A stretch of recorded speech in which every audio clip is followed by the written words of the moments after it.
Already mic testing, mic testing. Okay, perfect. Let me go to my main camera. There we go. Alright, we're live, and as you guys can tell by the title and thumbnail, today I'm going to be working on object-oriented programming in SDL3 using C++. That said, it's been like a long time. I mean, what you may call it, it's been a long time since I've been learning C++. To be honest, it's been like, I think about like 68, 65-ish days. That said, I did go over object-oriented programming way before in C++, but I've never like done that in like SDL3, so I'll be trying that today. Okay, that's it. Let me go to my gameplay screen, and let's say something like, let's say I'm live. And guys, this is like a new chat because like I didn't have time to like get a new chat. Okay, that's that. Let's see.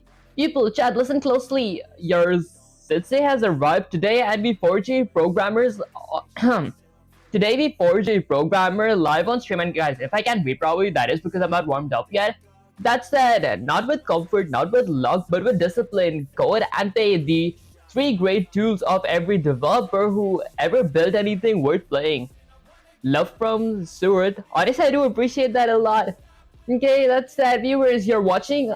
You're not here by accident. You are you're witness to a warrior's learning to bend C++ to his will. You're the crowd in the Colosseum, and my pupil Wake is about to fight the worst monsters of them all. Object-oriented programming, guys. I honestly like enjoy the concept of object-oriented programming. I did like work a lot with it in like Python when I was like working with Py games. That's it. Stay with him, cheer and laugh when he suffers, celebrate when he rises. Today he levels up and you get front row seat. Now people, get your hands on the keyboard, strengthen your back, focus your mind. And guys, honestly, I'm not reading properly. It's because I did like I'm not warmed up yet. Because usually before I stream, I like don't talk because I want my throat to get some rest. That said, because I'm also a developer, that actually sounds pretty cool. Okay, that said, we're diving into the object-oriented programming basics in C++, the foundations you will need before even touching the SDL3 entities. I see. Full stacks actually sounds pretty cool. Okay, I'll teach you everything you need, what a class is, how objects work, what encapsulation means, how constructors and destructors behave, how to build game object structure that SDL3 can use, and how to think like a programmer designing systems instead of writing the random code. When I finish teaching with practice, okay, you will make mistakes, I will yell, the chat will enjoy your suffering, and you'll become stronger. Okay, let's see. What is object-oriented programming? Object-oriented programming means structuring your code into things object, okay? An object is something with data properties, behavior, functions. I see. In C++, the blueprint for an object is a class. Every example verbal definition, a class is a template that defines what an object is and what it can do. I think I see. C Sharp, .NET, Angular, and Flutter. Oh, I see. Hi, bro. Howdy. Wake you, Sam. Is that how you pronounce your name? I appreciate you joining the stream. When we install DSA in C++, maybe honestly I'll like look into it, like what DSA is about, and if I see it's related to like my my goal by the end of my programming for 250 series, I will actually try it. That said, a player enemy projectile button can also be modeled as classes, basis of classes. Here's the mental model you need before you write the code. A class has private data, which are hidden variables. Okay, I did like learn about them when I went over like object-oriented programming in C++. That said, public functions, what the outside world is allowed to use. So this is publicizing. Constructor runs when the object is created. So constructor is basically the object that we actually make a once we're outside of our class and we want to create an object. The object requires the parameters of our constructor, and then destructor runs when the object is destroyed. Okay, optional setters and getters. We use setters and getters to like actually get the values of the hidden variables without actually changing them.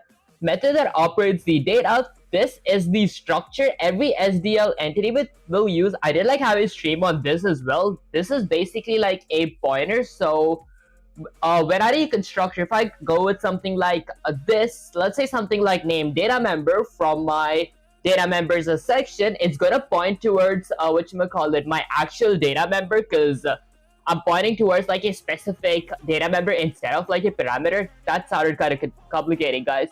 That's an example blueprint, not code you need to type. Think something like this.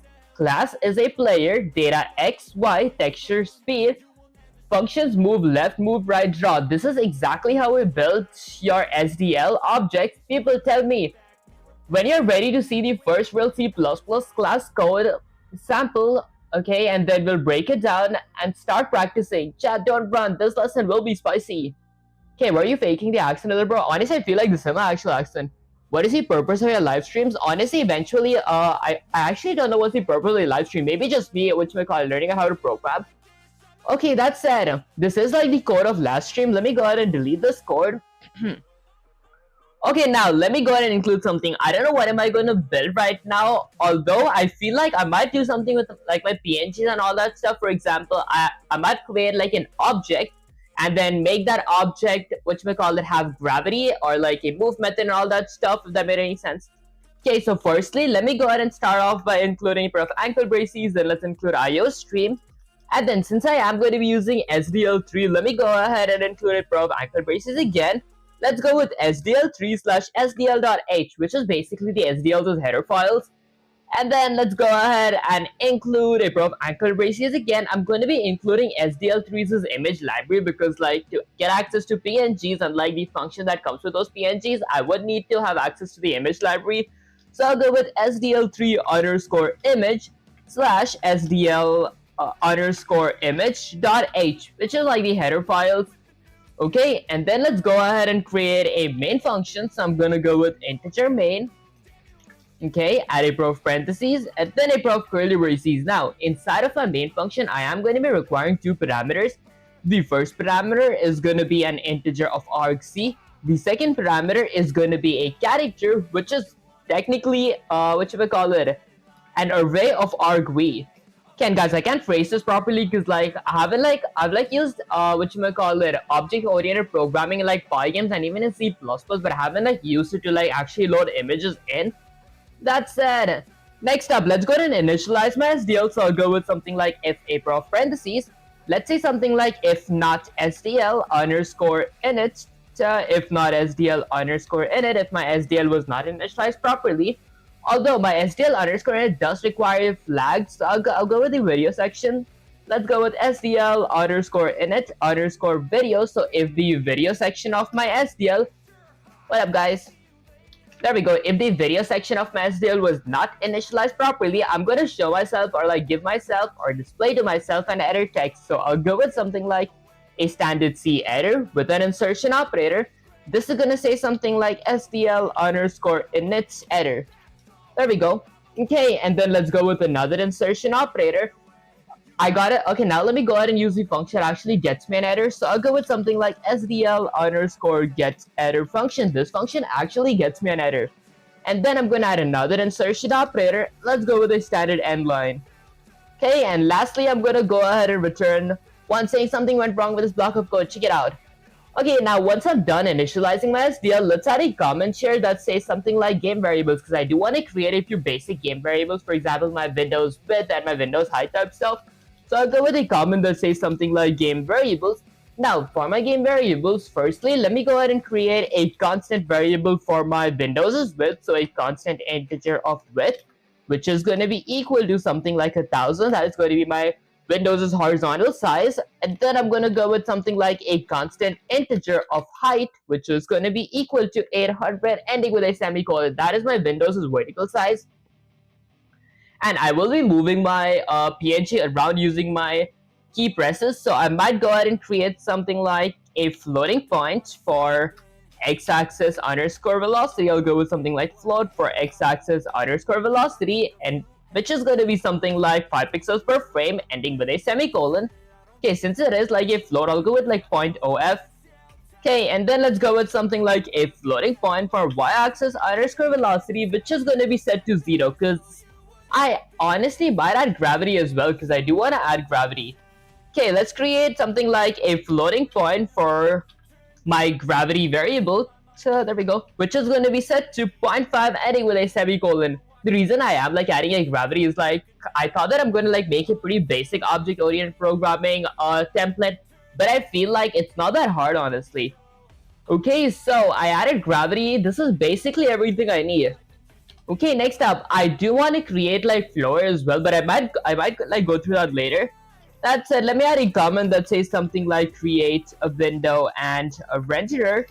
Okay, so now I'm going to be creating my window and my renderer both at the same time. And since I do want to create both at the same time, I would need two local variables. One local variable is going to be my SDL underscore windows structure. So I'll have a window local variable, which is a pointer as well. I'm going to set that equal to null PTR ending with a semicolon. Okay, and then let's do the same thing for like my renderer. So I'll go with SDL underscore renderer with an asterisk to my renderer local variable, which is going to be set to null PTR. That is basically a placeholder for my pointer. Okay, now that I got my two local variables, let's use the function that actually creates both my window and my renderer at the same time. To do that, I could use the SDL underscore creates window and renderer function. This function creates both my window and my renderer at the same time, although it does require a few parameters. The first parameter it requires is like a title / a caption for my window. Since I am using object-oriented programming, I might do something like SDL3 OOP. Guys, I feel like that name is kind of vague. Okay, that said, next up, I'm going to be needing the width and height as my third and fourth parameter. I do have a width variable and a height variable, so I'm going to be using those. So I'll go with something like my width variable and then my height variable. Okay, and then now my fourth and fifth parameter. My fourth parameter is going to be my window flag. If you guys didn't want to add a window flag, you guys could go with 0. Although I do want to add a window flag that makes my window resizable. To do that, I could go ahead and use the SDL underscore window underscore resizable. There we go. So this flag makes my window resizable, so I can like resize it. And then lastly, my fifth and sixth parameter is going to be the memory address for my window local variable and my renderer local variable. So I'll go ahead and use the address of operator and type window and then a address of operator for my renderer. Okay, perfect. And that's pretty much it for my create window and renderers function. Okay, now that I have created my window and renderer in C++, apparently we do gotta like check if our function was wrong. So I'll add a if statement to check if my window or my renderer was not created properly. So I'll go with something like if a parentheses. Let's say something like if not a window, if my window was not created properly, or not a renderer, if my renderer was not created properly. I'm gonna do something. Firstly, I'm gonna display a error message or like error text on the display, if that made any sense. So I'll go with a standard C error with an insertion operator, which is going to say something like SDL underscore create window and a renderer error. Guys, the function name is so big. Okay, that said, the reason I went with like SDL underscore create window and renderer error is because I'm saying I got an error in this function. Okay, and then let's go in a new line. I'm going to add another insertion operator. Now let's use the function that actually gets me an error. So I could go with something like SDL underscore the get error function. This function actually gets me an error. And then I'll go with another insertion operator of a standard end line ending with a semicolon. Okay, now if either my window or my renderer was not created properly, I'm going to firstly quit my SDL. So I'm going to go with something like SDL underscore quit with a parentheses ending with a semicolon. And then I want to return, let's say 1 saying something went wrong in this block of code. So I'll go with something like return 1. There we go. Okay, now I think that's honestly like pretty much it for my create window and renderer function. Okay, I do want to add textures as well because like whatchamacallit, I am going to be actually loading PNG and like working with PNG in my object as my object instead of like drawing on the screen. So I might go with a comment that says something like load images. Okay, now for my images, firstly, I'm going to be using the SDL underscore textures, the structure. This structure consists of all my SDL textures. Okay, I'm going to be having my image's name here. So what image should I load? Maybe, should I load my mage image? I could go with something like mage image, which is going to be equal to, I'm going to use the image underscore, was it load texture? I honestly keep forgetting the name. I think it was something like load texture. There we go. Okay, I don't think it's load texture. I think it was get texture. If I did control space to see, okay, it is load texture. I was correct. Okay, so now my image underscore load texture function does require 2 parameters. The first parameter is going to be my renderer variable, The second parameter is going to be the file path for my mage image. Okay, my file path is going to be assets/mage.png. Honestly, I did like create this. If you guys don't know how to like actually create assets, you guys could like open your Solution Explorer. I'm pretty sure by typing Control Alt L, you get a Solution Explorer like all the way right here. And then if you guys what up guys, how do you shrink this? And then if you guys just right click up here, there we go. Like if you right click on your project, you guys can open it in File Explorer. So you guys can open your solution or like your file in your File Explorer. Then you guys could like see all your all your files, and then you guys could like create a assets folder or something like that where your PNGs are stored. That said, now with that out of the way, once I'm done with this, I'm gonna go ahead and end my entire function with a semicolon. And now let me go ahead and let's say something like create and scale rect. So I'm going to be creating and scaling my rect. I'm creating and scaling my rect because my PNG is like inside of a box, so it's not pixel perfect collision just yet. It's just like regular box colliding type stuff. Okay, and since I am going to be scaling, I might honestly create a scale function. So I could go above my main function and then, I don't know, maybe create a SDL_f_rexes structure. Okay, and then I'm going to go with something like a scale function. Now, my scale function is going to be requiring a few parameters. The first parameter is going to be my SDL_, let's say something like texture. Okay, with an asterisk of my texture. This is basically this stuff right here. So my parameter would be my mage image. So it's basically an image parameter. And then I'm gonna add a comma. Now I'll need a width height, so a floating point width, a floating point height. So I'll go with a floating point width of my image, a floating point height of my image, a floating point x-axis, and a floating point y-axis of my image. So I'll go with something like, honestly, I might go with like x-axis first, and then a floating point y-axis, and then I'll go with something like a floating point width, and lastly a floating point height of my image. Okay, I actually might need a scale as well, so I'll go with something like a floating point scale of my image. Okay, and that's pretty much it for my parameters. Next up, inside of my function, I'm gonna go ahead and use the SDL_f_rexes structure again. This is gonna be having a rect local variable that consists of all the attributes of my SDL_f_rect. Okay, and then I'm going to be adding a few parameters for my rect. So I'll go with rect.x-axis equals to my x-axis parameter, rect.y-axis equals to my y-axis parameter, ending with a semicolon.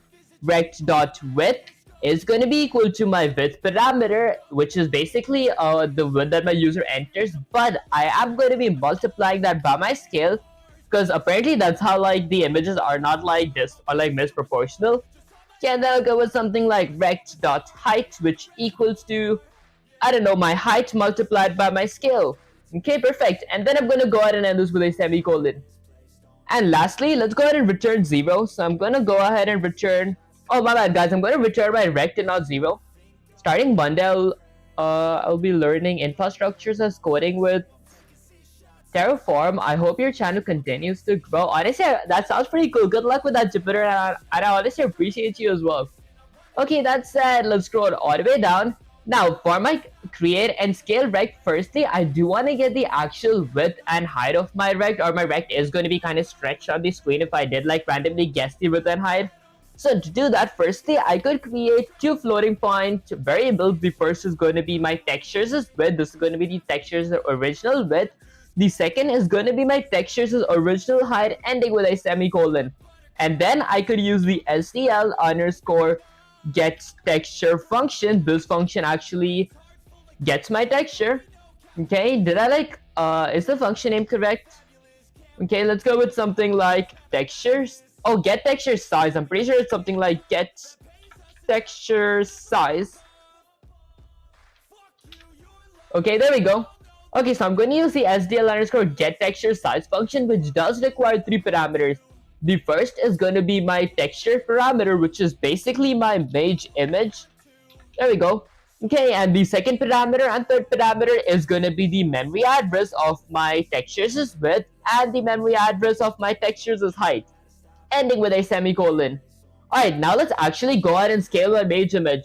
So I'm gonna go with something like SDL underscore, I don't know, let's say something like, uh, okay, I want to scale my mage image, so I'll go with something like SDL underscore frect. This is going to be a rectangle because like I do got to create rects as well.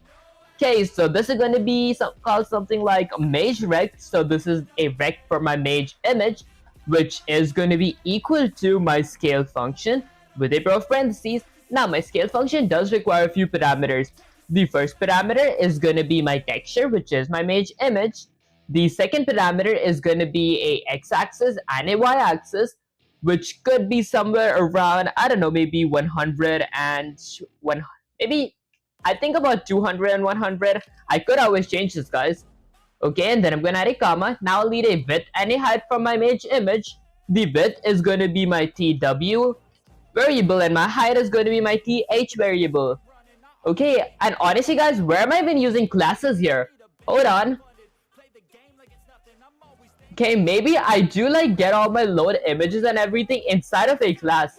I forgot that I was like actually working with classes. Let me actually copy that, delete it. I'm gonna be going ahead and creating a class called something like mage. So I'm gonna be having a mage class. Okay, honestly I forgot how to be actually create classes. Okay, so I go ahead and create a mage class. Let me recall this part real quick, guys. Okay, do we go with colon? I'm pretty sure we go with colon when we gotta inherit.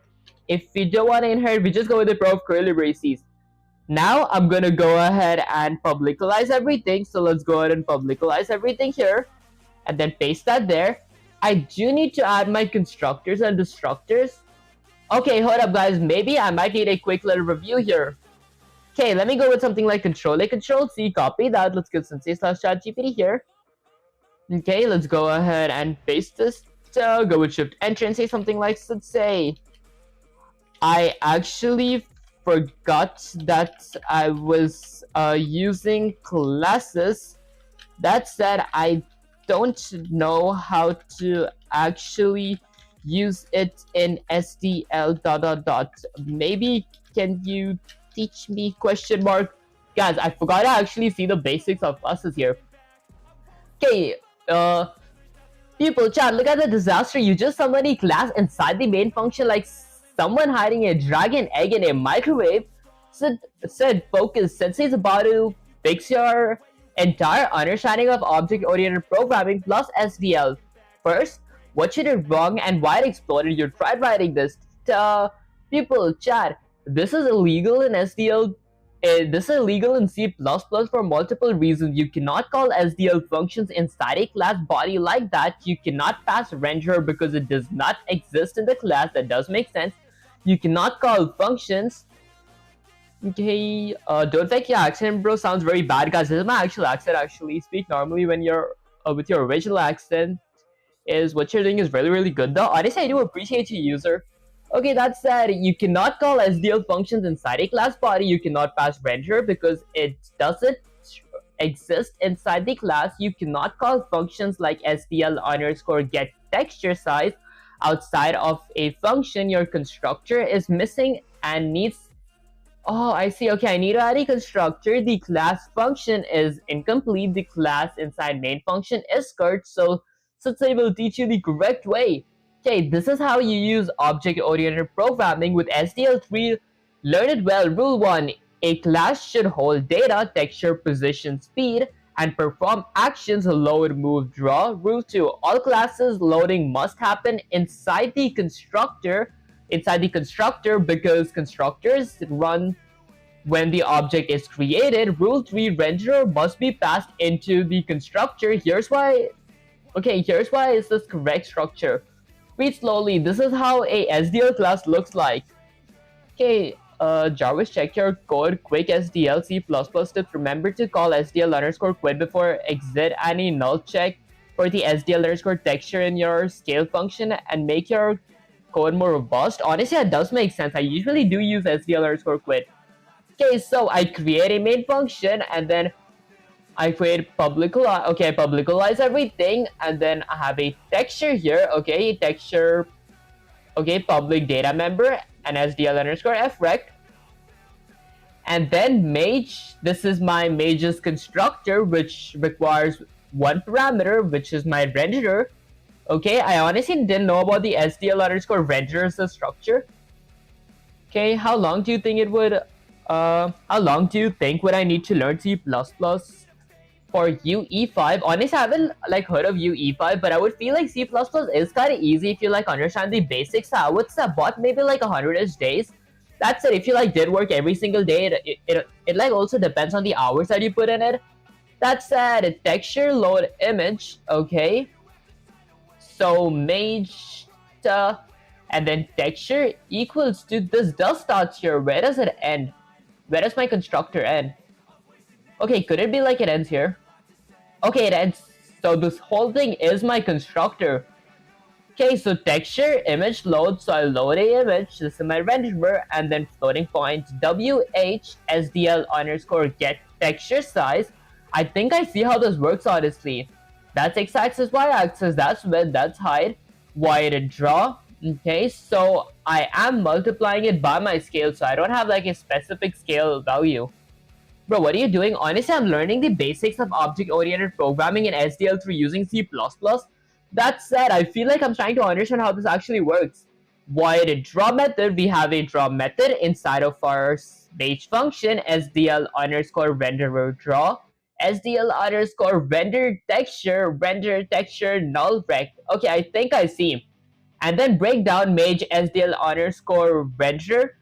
Okay, this is your constructor. It loads the image and sets up the rectangle. Adding Mr. PM9EG is our pronounce your name. I appreciate you joining the stream. That said, why draw SDL underscore renderer? This draws the mage on the screen. The object now contains its texture, its position, its size, its drawing function. This is exactly how your game object should be built. How to use that in the main function? My mage, this is a mage's object that requires a parameter inside your game loop, mage.draw. Oh, I see. This actually makes so much sense now. Okay, where did you learn to program? Honestly, I did like use ChatGPT to like learn a lot because I feel like ChatGPT's first since it was like really useful when it came to like teaching me the basics. But mostly I feel like practicing a lot did like help. That's it. Now your code becomes clean, readable, scalable, powerful. People, listen to me. You're not bad. You're just raw code, raw energy, raw chaos. Okay, I think I see. Let me actually get Sutsi/ChatGPT there because I feel like I might have to, look at the code for a few references. There we go. Let me fix the chat there. Okay. Okay, so apparently the thing that I messed up was I did actually add my class inside of my main function. I almost forgot that we couldn't do that. Okay, that's it. Let me start off by including, let's say something like IO stream. So I'm going to go with hashtag include, okay, IO stream. And then let's include SDL3 as well because I will be using SDL3. What will you be making using this? Honestly, I'm actually planning to like make one of my PNGs move using classes or using object-oriented programming. That said, next up, let me go ahead and include SDL3/SDL.h, which is the header files for SDL. And lastly, since I will be using images, let's go with something like SDL3k underscore image slash SDL underscore image. What up, guys? There we go. K underscore image.h, which is basically the header files for the image library of SDL. Okay, now I won't be creating a main function just yet. So firstly, I do gotta actually create a class. So I'm gonna go ahead and create a class called something like mage with a pair of curly braces. Now my mage's class is gonna be firstly, I honestly won't have any private data members, so I'm gonna go ahead and publicize everything. I do gotta recall the way I did this before. Okay, so apparently first I gotta create a SDL underscore texture. So a textures is public data member, and a rex is public data members. So I'll go with SDL underscore texture, and I'm calling them data members and not like local variables anymore because local variables inside are like variables in general inside of classes are called textures. Okay, so I'm gonna go with something like a asterisk for something like texture. Okay, these are gonna be the images that I load in. And then I'm gonna go with SDL underscore f rex's structure, which is gonna be called something like rect, ending with a semicolon. Now let's add a comment that says something like constructor. So I'm going to be creating a constructor. Okay, let's create a constructor for my mage object. Okay, and now my mage object's constructor is going to be requiring. I honestly wanted to require two parameters. Even though like let's say let's say one. Okay, the first parameter is going to be my SDL underscore renderer, which is going to be a pointer to my renderer.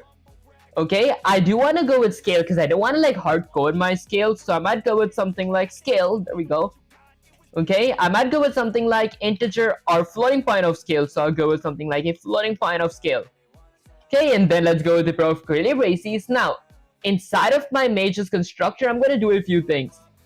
Okay, Jarvis checked your code. Always use SDL underscore destroy texture and then SDL underscore quit before exiting to prevent all memory leaks. Honestly, I do actually do that. That actually does make sense though. Okay, now inside of my main function, I gotta load my texture first. So to load my texture, I could go ahead. Maybe I add a comment as well that actually makes it clear that I'm loading my images.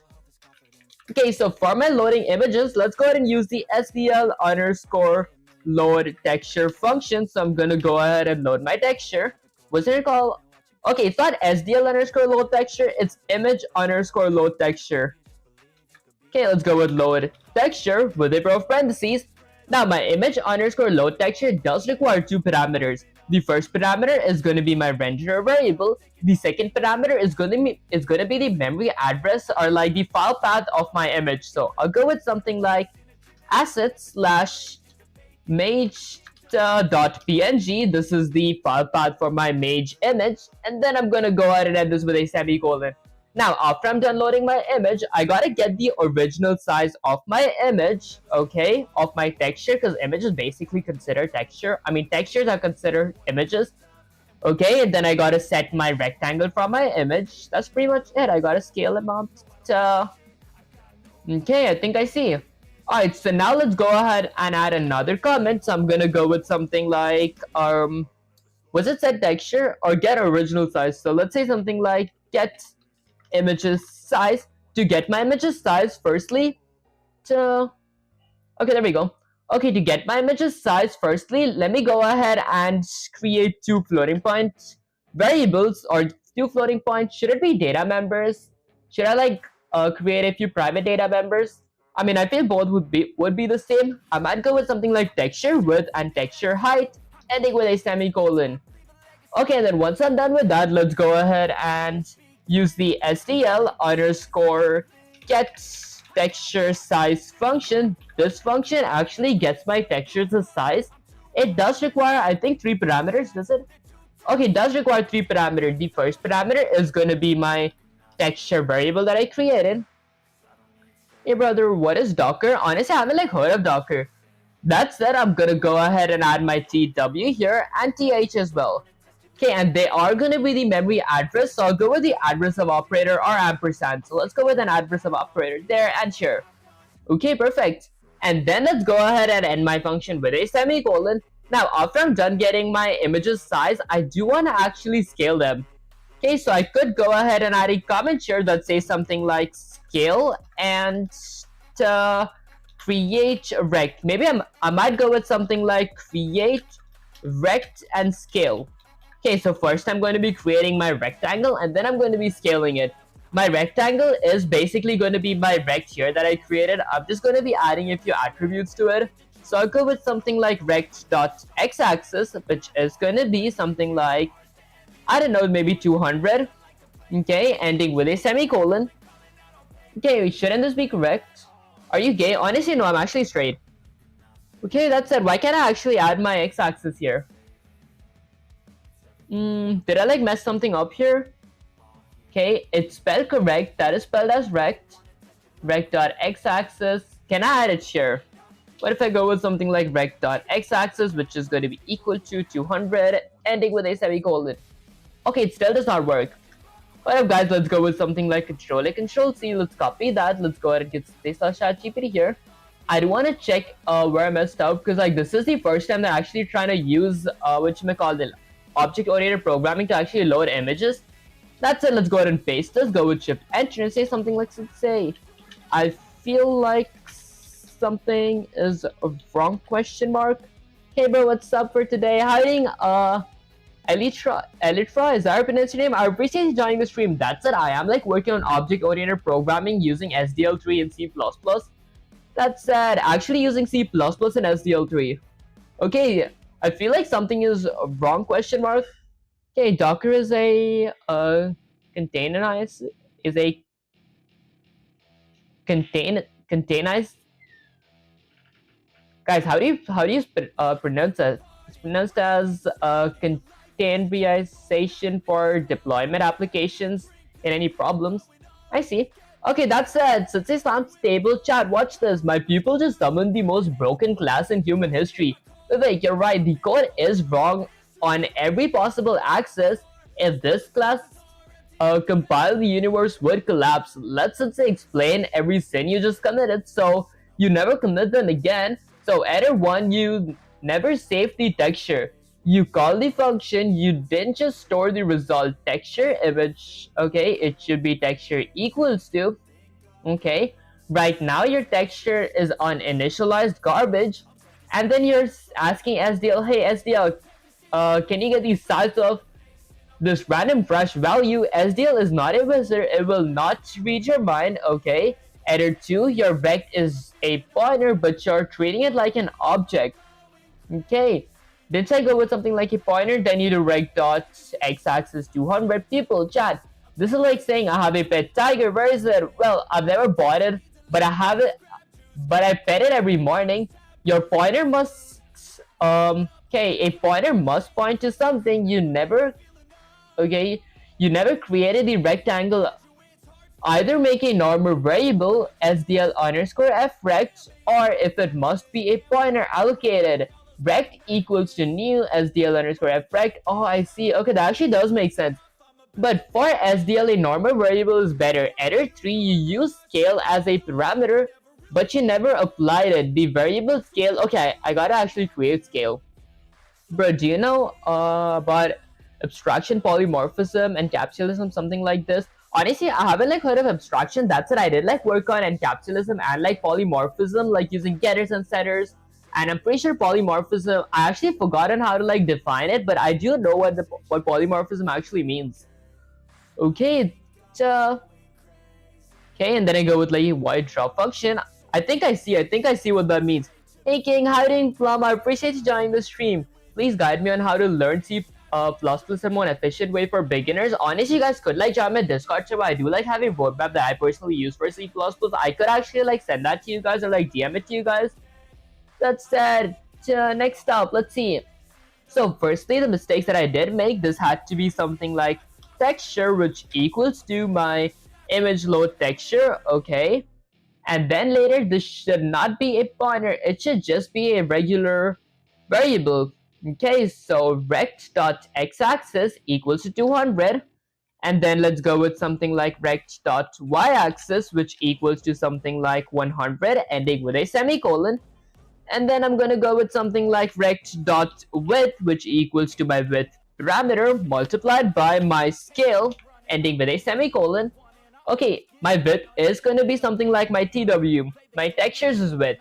And then lastly, for my rect.height, I'm gonna set that equal to my textures is height multiplied by my scale, ending with a semicolon. Okay, and then after I'm done with that, honestly, I feel like I should actually create a scale function. Because I didn't actually create destructors or anything like that.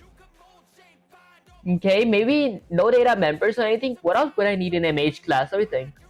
Okay, you need to learn first, then jump onto following the object-oriented programming, because object-oriented programming is running on a defined rule. You can't learn object-oriented programming without knowing its principal theorems. Honestly, I do actually know it because like before I did start SDL3, I did like Go or object-oriented programming. I haven't just like touched it for like I think about 30-ish days, because maybe about 20-ish days, because like I've been learning the basics of SDL3 and that took me about 20-ish days, I think. That said, I just need like some practice, and I feel like it actually like jogged my memory so I understand like what's going on. Okay, that said, once I'm done with this, when I do create a void draw method, it should be inside of my class. So I'm gonna go ahead and create a void draw method. Hi Sui, I appreciate you joining the stream. That said, let's go with something like void Okay, something like maybe a draw method. This is gonna actually draw my object. Okay, what's abstraction? Honestly, I haven't like learned about abstraction. That said, I create a void draw method, which is gonna be having a parameter of something like my texture. Okay, and then okay, let's see. So it's gonna have a parameter of my texture, and then I might actually add my render as well. I actually forgot this part. Hold up. So when I add a function, my function is outside of my constructor, but it is still inside of my class. So a void draw method which requires a parameter of my render. Then I render my texture on my screen. Actually that does make sense here. Okay, so let's go ahead and delete that. I'm gonna go ahead and exit outside of my constructor, so it starts there. So okay, let's go ahead and end my constructor here. There we go. Okay, and then let's go ahead and exit outside of my constructor. I'm going to be creating a void method called something like draw with a parameter that does require a parameter of SDL underscore renderer. Okay, with an asterisk, and this is going to be like a capitalized renderer. There we go, of my renderer local variable. Okay, and then I'm going to go with a pair of curly braces. Now, once I do have my renderers as parameter, I will be going with something like, I don't know, something like a SDL underscore render texture function. This function actually renders my texture, or like it draws my texture on my screen. You just enjoying like playing games, bro? Please turn your internet to online games or food vlog or something like this is totally a waste of time. Okay, you just enjoy like playing games, bro. Honestly, I feel like ever since I like whatchamacallit did start programming, I feel like playing games is kind of boring these days. You're just wasting your time, bro. What's the goal here? The goal is to actually understand whatchamacallit, the basics of like object-oriented programming in like SDL3. Okay, and guys, many of you guys do say me it is like a waste of time. Although I feel like, how is it like a waste of time? Like if I play games or like watch movies or like waste time in general, that'd be a waste of time. Even though my progress is kind of slow, like walking slow is better than like not walking at all. So I am making some progress by understanding because I do like program every single day. Okay, that said, I require a renderer parameter, which is going to be my renderer local variable. Okay, that is going to be like the parameter that my user sets here. And then let's see, so I'm going to need a texture, which is going to be my texture. So I'll go with something like texture. Okay, it's my texture data member here. Okay, and then I'm going to be needing my SDL underscore or my source rect. I don't have a source rect, so I'm going to be setting that to something like null PDR. I'll go with something like null PDR. And lastly, let's see, I'm going to be needing a DST rect, which is a direction of my rectangle. That's basically my rect here, which is technically my frex's local variable that I created up there. Okay, bro, are you South Indian? Honestly, I haven't like been to South India. That said, eventually when I do visit India, I might stream myself there. Again, guys, I keep forgetting. This is going to be the memory address of my rect. And then I go ahead and end this with a semicolon. We should learn solid principles first. Actually, I did learn like the basics of object-oriented programming. But ever since I like stopped like learning it, because like I did move on to like SDL3, so I had to like learn the basic function syntax for SDL3. I did forget the syntax for like object-oriented programming. Can you do equations for C++? Honestly, what kind of equations? Because that actually sounds kind of fun. I might try it. Okay, that said, that's pretty much it for my mage class here. Now let's go ahead and create a main function. So I'm going to go with something like integer main, add a pair of parentheses. My main function is going to require two parameters. The first parameter is going to be an integer of argc. The second parameter is going to be a character of argv, which is going to be an array. Okay, and then I go with the pair of curly braces. Now, inside of a main function, let's initialize SDL. Actually, let's initialize SDL and check if it was not initialized properly. So I'll go with something like if not SDL underscore init. If my SDL was not initialized properly, I'm going to check if my SDL's video section was not initialized properly. Okay, so SDL underscore init underscore. Okay, hold up, guys. Did I forget this flag's name? I think it was something like SDL underscore init underscore video. There we go. Okay, so if my SDL's video section was not initialized properly, I'm gonna do something. Firstly, I'm gonna give myself a error text. So I'll go with a standard C error. which gives me something like an SDL underscore init header. Okay, and then I go with another insertion operator. Let's use the function actually gets me an header now. So I'll go with SDL underscore the get header function with a pair of parentheses. Then I'll go with another insertion operator of a standard end line ending with a semicolon. Okay, you not know what object-oriented programming is and writing code where your goal is not fixed, still saying object-oriented programming, it's better for you to learn the basics DSA concept first. Honestly, that does sound pretty cool. That's it. Can you do math for C++ next? Honestly, by math, do you mean like the CMath library? Because like I feel like I did have a stream where I did go over the CMath library. That said, now if my main function, I mean, once I did like get an error for my my SDL underscore init, if it was not initialized properly, I'm gonna go ahead and return one saying something is wrong in this block of code. Okay, and then after that, let's go ahead and add another comment. Now I'm going to be creating a few basic game variables, so I'll go with something like game variables. Now for my game variables, firstly, let's go ahead and create a constant integer variable for my Windows's width, which is going to be equal to something like 1000 ending with a semicolon. And then I'm going to go with something like a constant integer of height. This is going to be my Windows's height. That is going to be something like 800 ending with a semicolon. And honestly guys, I feel like I might have more time to like learn programming after my college. I think it's gonna be ending this December or something. After I might have more time, because these days the reason I am like kind of rusty or like kind of slow as well is because I do just program when I stream, which basically means I've streamed like I programmed for an hour yesterday and the day before that also I programmed for an hour type stuff. That said, maybe once my college is over I might stream for like 5 to 6 hours. That said, what all variables would I might need? I might need something like a floating point for x-axis underscore velocity, which is going to be equal to, let's say something like 5 pixels per frame ending with a semicolon. Let's go with 5.0f. Okay, and then a floating point for y-axis underscore velocity, which is going to be equal to something like, I don't know, maybe 0. Okay, and then, okay, do I want to add gravity? Okay, maybe I could add gravity, so I might go with something like, okay, for gravity, I might need something like an apply gravity functions inside of my class. So should I create? I might apply gravity later. Okay, next up, let's go ahead and create both my window and my renderer at the same time. To do that, I could go with something like create window and a renderer function. Okay, now to create my window and renderer, firstly, let's go ahead and create a SDL underscore Windows's local variable, which is going to be set to null PDR. That is basically a placeholder. And SDL underscore Windows structure does consist of all the attributes of that my window needs to have. 0 is not float. Honestly, the reason I did like change this to be a float is because eventually when I do add gravity and all that stuff, my 0 is going to increase. But if it increases like in integers, then I don't think that would be like as smooth as if it would be increasing with like decimal point numbers. Because my gravity, if I did create a gravity, that would be something like 0.5, if that made any sense, like 0.5 floating point. So I was going to increase, what up guys, so floating point of gravity, okay, is going to be equal to 0.5. So I was going to be increasing my gravity by acceleration by my speed, then my position by my speed, if that made any sense. But I'm not going to be adding gravity right now, so I might not even need my y-axis velocity. I just have it there for some reason.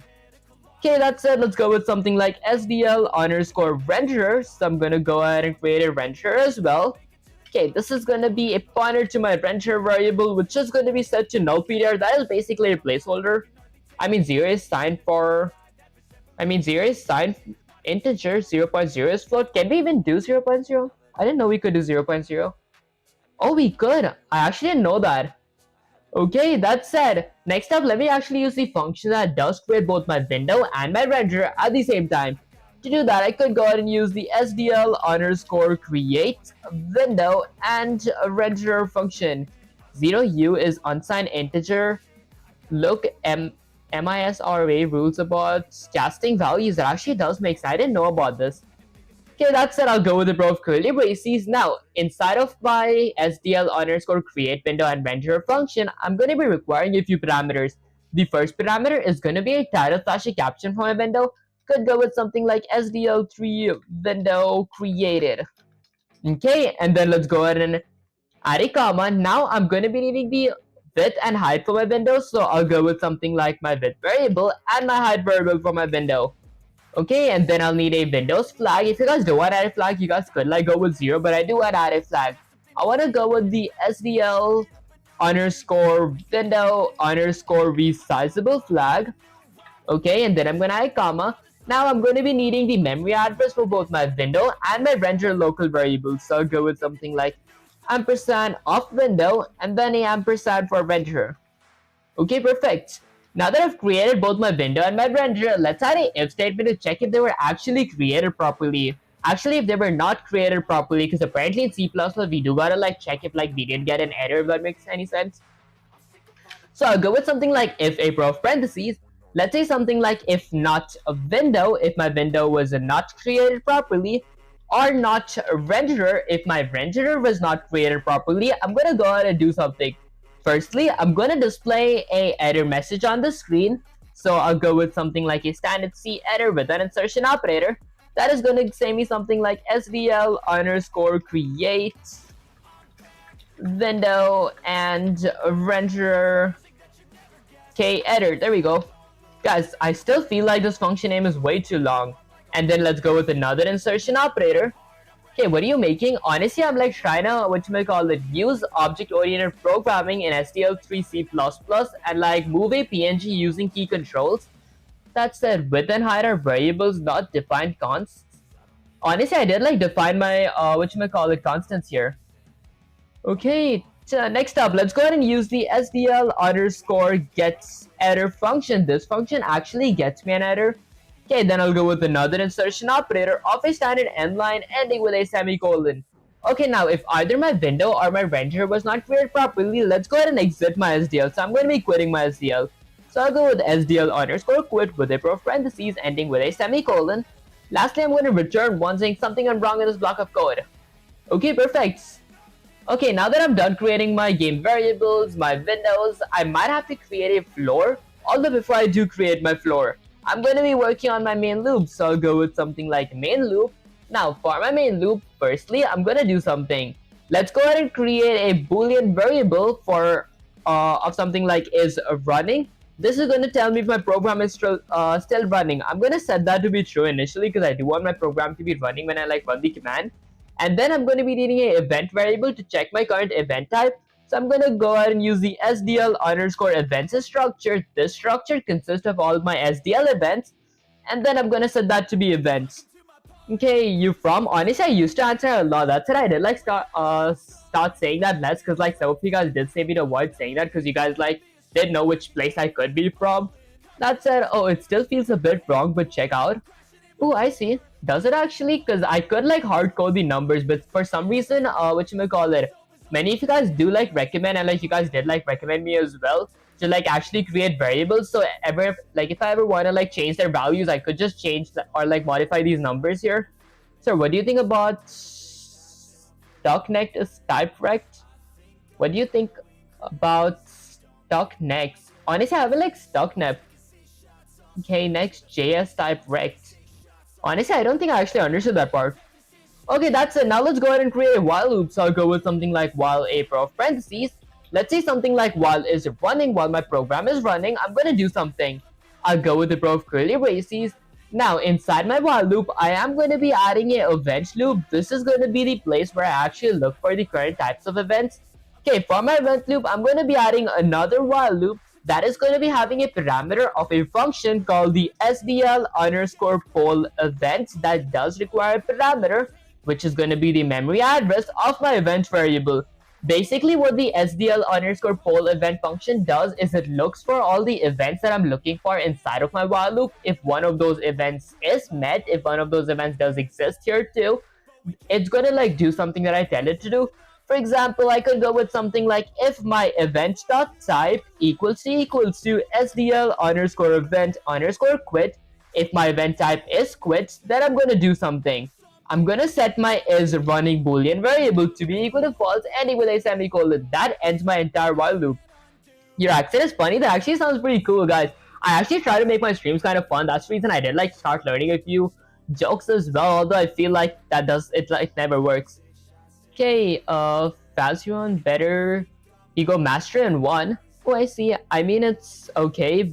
Better than defines as you keep type. Honestly, that does make sense. Eventually, when I do like get pretty comfortable with like object-oriented programming, I am going to be like using different stuff and like trying to modify my code. For now, I feel like I am like writing this code in a pretty basic way, if that made any sense. Okay, now after I'm done with my while loop, let's go ahead and exit off my while loop and then add a comment that says something like fill screen. Now for filling my screen, firstly, I'm gonna go ahead and set a color to my renderer because renderer is basically the paintbrush that does fill my screen or like color my screen. To do that, I could go ahead and use the SDL underscore set render. So I'm gonna be setting my render to draw a color. So I'll use the set render draw color function. That does require a few parameters. Yeah, I mean, your accent is so bad, I barely understand it. Oh, okay, actually, I see, guys. I should actually try talking a little bit slow.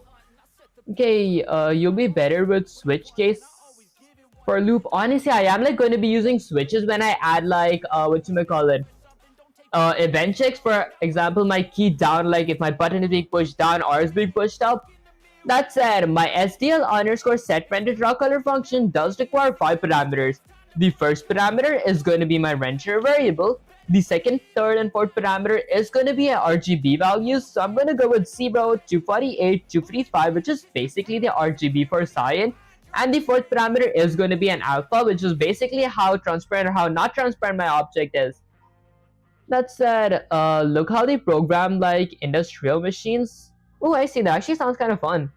Okay, that said, once I'm done setting my color, once I'm done setting a color to my renderer, I'll use the function actually fills my screen. So let's use the SDL underscore render clear function. This function clears my screen with the color of my renderer. So it requires the parameter of my renderer.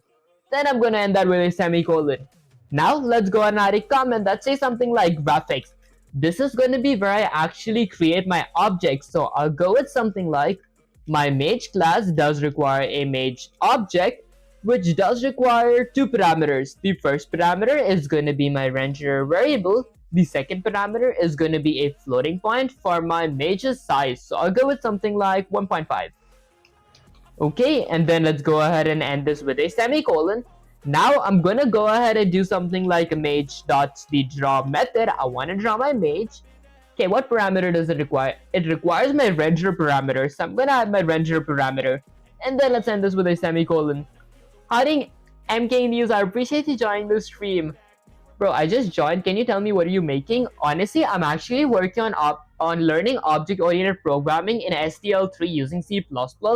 That said, I am trying to like load a PNG on my window and then move it using key controls, using constructors and like classes in general. Then eventually in next stream and the streams after those, I will be working on specific topics. Today I am like working on a more broad level stuff to actually understand how these basic code works. Then I will be moving over specifically polymorphism, then encapsulism, then adding getters, setters, and all that stuff. Okay, that said, after I'm done drawing my graphics here, let's go ahead and add a comment here that says something like present. Okay. For present, I'm going to be presenting my render on the screen. So let's use the SDL underscore the render present function. This function says render to present itself on the screen, because if it does not present itself on the screen, it is just going to be black and white. C++ language. Honestly, it is C++. That said, this is going to require a parameter of my renderer ending with a semicolon. Okay, and since I am going to be moving my object around, I will be adding FPS as well. So to add FPS, I could use the SDL underscore delay function. So I'll go with SDL underscore delay with a parentheses. Now my SDL underscore delay function does require a parameter in milliseconds. I'm going to go with 16 milliseconds ending with a semicolon. Okay,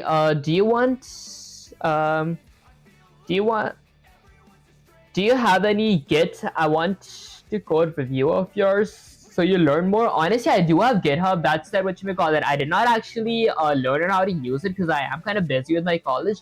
Maybe once my college does end, it is going to like end in December, I would have more time to like learn new things. Okay, speak in Hindi. Honestly, the reason I don't speak in Hindi is because I'm not like as fluent in it as in English. I won't be able to like convey myself better. That's it. Sorry to disturb you, but can you provide me this code after completing? Honestly, I could like copy it and like paste it on my Discord server. That said, after I'm done adding my FPS, let's go ahead and add comments that say something like cleanup. Now, for my cleanup, let's go ahead and do something. Firstly, I'm going to be destroying my window. So I'll use the SDL underscore destroy window function with a pair of parentheses. This function, did I spell destroy correct? There we go. Okay, my destroy window function is going to be requiring a parameter of my window ending with a semicolon. And then I'll go with something like SDL underscore destroy renderer. I'm going to be destroying my renderer as well with a pair of parentheses of my renderer ending with a semicolon. And then I'll go with something like SDL underscore quit with a pair of parentheses ending with a semicolon. Okay, your Etienne, honestly I haven't like heard of that. Okay, that said, let's see. Let me go ahead and return 1. Actually, return 0, ending with a semicolon. Okay, so let's see. Okay, sir, the request for code is great opportunity to learn Git. Honestly, I do actually want to learn GitHub. Okay, that said, now let me scroll all the way up to where I actually created my main loop. I am going to be creating a few more Boolean variables now to actually add key controls.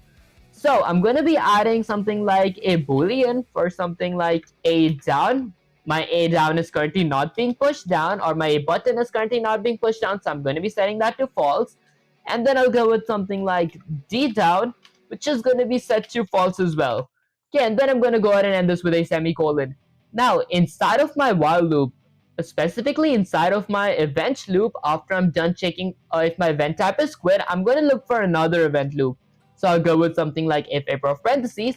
Let's say if my event.type equals to SDL underscore event underscore key underscore down. If my event type is key down, I'm going to do something.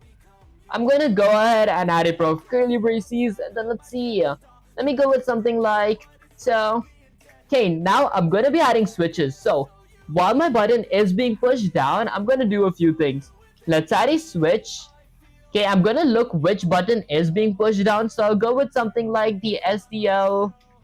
Okay, let's see. I'm gonna go with something like my event.key. This looks all my keys. If I add another dot key, this looks for a specific type of key. Then I'll go with the row of curly braces. Okay, now inside of my switches, I'm gonna be adding two cases. So if my case is SDLK, which is A, which means if my A button is currently being pushed down, I'm going to do something. I'm going to be setting my A down boolean variable to be true, and then let's go ahead and break, ending with a semicolon. I will be adding another case as well because I am looking for two cases or like two specific buttons if they're being pushed down. Okay, the second is going to be if my SDL's key is D. If my D is being pushed down, I'm going to go ahead and set my D down boolean variable to be set to true, ending with a semicolon, and then I'm gonna go ahead and break. Okay, and that's honestly like pretty much it for like my key down. Just to save time, I'm gonna go ahead and copy this and paste it one more time because I do want to set them to be false as well if like my key is not being pushed down anymore. So I might just change my SDL underscore event key down to SDL underscore event key up. Key up is basically the opposite of key down. Key up means if my key is not being pushed down anymore. Then I'm going to do something. If my A is not being pushed down anymore, I'm going to set my A down to be false. If my D is not being pushed down anymore, I'm going to set my D down to be false. And that's like technically pretty much it. Okay, and then after that, let's scroll all the way down here. Before I do fill my screen, I am going to exit my event loop. And before I do fill my screen, I'm going to add a comment that says something like key controls. Okay, for my key controls, firstly, I'm going to be adding a if statement to automate my object or my texture slash my PNG. So I'll go with something like if a pair of parentheses. Let's say something like if my PNG. Do I need to go with something like rect? I created like my mage here. Could I go with something like mage.x-axis? Currently in which organization? Honestly, I don't think I'm in any organizations currently. That said, I've actually never been in any organizations. That said, let me hit Control C to copy this, delete the whole thing. Let's go all the way down here. Okay, after my graphic, before I present it, I'm gonna add key controls. So let's say if my A down is set to true, if my A is currently being pushed down, I'm gonna do something. I'll add a pair of curly braces, and then let's say I wanna go ahead and increase my mage dot x-axis, my mage's x-axis. Let's say something like, okay, can't I like go with mage's x-axis? Isn't that how it works, guys? Because inside of my mage class, right here, okay, my mage does have a rect, so it's technically rect. So mage.rect.x-axis. Okay, let's try that. So I'll go with something like mage.rect.x-axis is going to increase by my x-axis underscore velocity, ending with a semicolon. And then let's go ahead and add another if statement that says something like if a pair of parentheses, if my D down is set to true, if my user is clicking my D, then I'm going to be, going with something like mage.rect.x-axis. I'm going to decrease that by my x-axis underscore velocity. So my mage goes more to the left. And then I'm going to go ahead and end this with a semicolon. Try to learn Java. Honestly, I was like pretty excited to learn Java. Maybe after my programming for like 250 days, I will be like working on Java or like JavaScript, because like maybe my goal by the end of that new series, whenever I do create, would be like to make a website, if that made any sense. What is SDL3 plus? Basically, if you guys are like familiar with like Pygames and Python, it's basically the same as that, but Pygames can only be used through Python. That's a SDL3 can be used by C, C++, C#, and maybe a few more languages, if that made any sense, guys. Okay, that said, this is like pretty much it. Now, if I hit Control S to save the code and run the command, the moment of truth, guys, does it work? I get my first window pop up here. So let's see. Okay, I get my second window pop up there as well. What up, guys? Give me a sec real quick.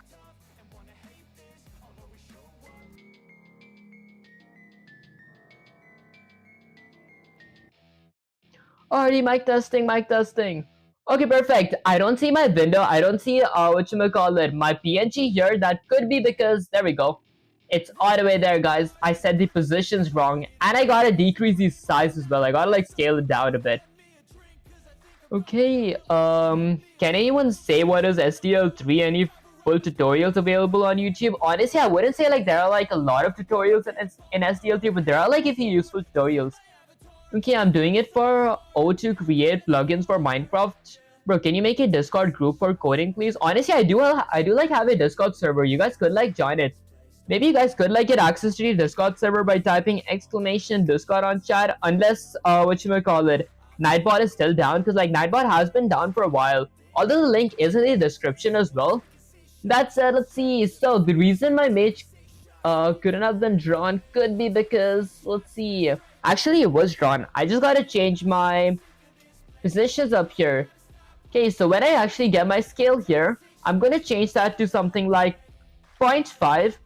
Okay, that should be a pretty good size. Now if I hit Control is to save the code and run the command. Okay, so there is my mage. Okay, it does not move with key controls though. Okay, I was moving his rect though. Okay, that's it. Let's see. Okay, why is my mage not moving though? Because I did add a few if statements. So my mage.rect.x-axis should be moving by my x-axis underscore velocity. Okay, I think I'll go with something like a control-C copy. That let's get some c/chatgpt here. Okay, let's go ahead and paste this. Go with shift enter and say something like, so let's say something like my mage does not move using my key controls. To be honest, bro, where are you from? Honestly, I used to like answer that way too much before, but many of you guys did say me to like stop saying that because like they don't want me to actually dox myself by mistake. That said, sensei people, look at me. Your mage isn't moving because you're committing the cardinal sin of object-oriented programming. In your game loop, you're recreating the mage object every single frame. That means you make a new mage, you set its start position to 200 by 100, you draw it, you throw it away, next frame you make a fresh one again. So it never remembers its position, it never moves, it never lives long enough to know about it. It has a body, people. If you do that again, I'm dragging you across the digital floor. Okay, the fix is simple. Create the mage outside the game loop. Oh, would that make sense? And then just update its position in the loop. Oh, okay.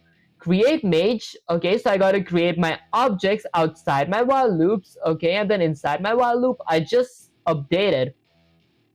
Okay, so first I gotta update my mage and then I gotta draw it. That way the object persists, it keeps safe state like a real entity in your world. Right now you're spawning clones every frame like a bugged necromancer. Okay, that said, let me actually try getting my mage outside real quick. So I'm gonna go ahead and copy that. So let's go ahead and delete that as well. Maybe would I need graphics? I think I could like add graphics. Okay, so above my main loop, maybe I'm gonna go all the way right here. And then let's add a comment that says something like objects and paste my object here. So I create my mage object there. Then inside my while loop, firstly, I'm gonna go ahead and copy that. Let's go ahead and delete all this stuff. Okay, that is my key controls. I'm gonna add a comment that says something like draw objects. This is gonna be where I draw all my objects. Okay, I'm gonna draw my mage object first. Now, if I hit Control X to save the code and run the command, let's see what happens. I get my first window popped up, and my second. Okay, hiding Suraj. Suraj, I appreciate you joining the stream. That's it, bro. Play BMGI game. Honestly, I used to enjoy playing game, but for some reason I don't like playing games anymore. Cause like I feel it just like wastes my time. Cause I usually do prefer being productive. Guys, I feel like my Python for 100 series and my programming for 250 series did like mess with my brains. Because before I used to play like a lot of Roblox, but for some reason I stopped ever since I started my programming series. That said, there we go. It actually does move, although it is like kind of big. Okay, at least it does move. Okay, maybe later I might add gravity as well. Let me actually try adding gravity now. Okay, if everything else should be the same, it shouldn't be that hard to add gravity, honestly. Maybe I go ahead and create a class that create a parent class. I could try creating a parent class. Okay, that is going to be called something like gravity. Okay, and then I'm going to add a pair of curly braces. Now my mage class is going to be inheriting from my gravity class, although not yet. I do want to add gravity. Should I create a separate class? Maybe not. Because like in Python, I did like somehow, add the dot apply gravity method. Because like I had a function that was like called apply gravity. Okay, hiding CY, and I appreciate you joining the stream. That is so cool. Nice job. Honestly, I appreciate that. Actually means the world to me, guys. Okay, so maybe I could like, maybe in the next code, like once I delete the code and like type it out again, I could try applying gravity. Okay, for this time I might do it manually here. So let's go ahead and create a floating point variable called gravity that is going to be set to something like 0.5f ending with a semicolon. Okay, now for my gravity, firstly I'm going to go all the way down here inside of my main loop, okay, or inside of my while loop. Okay, I'm going to exit outside of my event loop. Maybe once I'm done drawing my objects, before I present it, I'm going to add a comment that says something like apply gravity. And to apply gravity, firstly, I'm going to be increasing my y-axis underscore velocity, my speed by my acceleration, which is my gravity. So, how many programming languages do you know? Honestly, I do know 2 programming languages, C++ and Python. That's it, I might be a bit rusty in Python. Although Python is like pretty fun to actually like learn. Okay, that said, I might... Okay, next up, once I'm done increasing my speed by my acceleration, I'm going to go ahead and increase my position, which is going to be my mage dot, so let's go with something like mage dot rect dot y-axis. That is going to be increasing by my y-axis underscore velocity by my gravity. And then once I'm done applying gravity, since I want my I want to avoid my mage falling down infinitely, I am going to be adding an if statement that actually works on the landing, if that made any sense. Okay, although if I do want to work for a landing, I might need to add a floor. What got you into coding? Was it like school thing, or did you just figure it out by yourself? Honestly, I did like actually figure out by myself, because like guys, I rarely went to school. I mostly like homeschooled. That said, I am currently in college though. Okay, let's see, let's go all the way up here. Okay, that is my game variables, x-axis velocity, y-axis velocity. Under my game variables, I'm going to be adding a comment that says something like floor because I want to create my floor as well. My floor is basically going to be a rect, so I'll use the SDL underscore frect structure that does have a local variable called floor ending with a semicolon. Now let's add a few attributes for my floor. So I'll go with something like floor.x-axis, which is going to be equal to something like, I don't know, maybe 100 ending with a semicolon. And then I'll go with something like floor.y-axis. Maybe I change that to 0. Okay. Excuse me guys, my floor's y-axis is going to be something like, let's say, so 0. Maybe something like 790 or like 780. I might go with 780 ending with a semicolon. And then let's go with something like floor.width. My floor's width is going to be my width variable plus 50, which is like bigger than my window's width.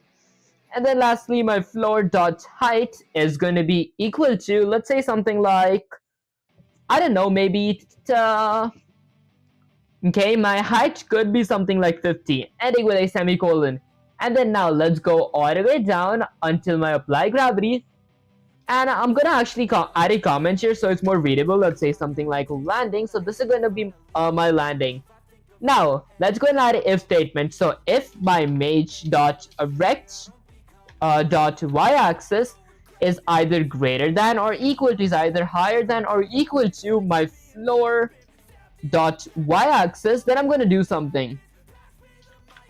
Okay, I'm gonna go with a pair of curly braces, and then let's go ahead. What up guys, a pair of curly braces. There we go. Okay, let me actually delete this landing from here real quick. Okay, let's go with Control C.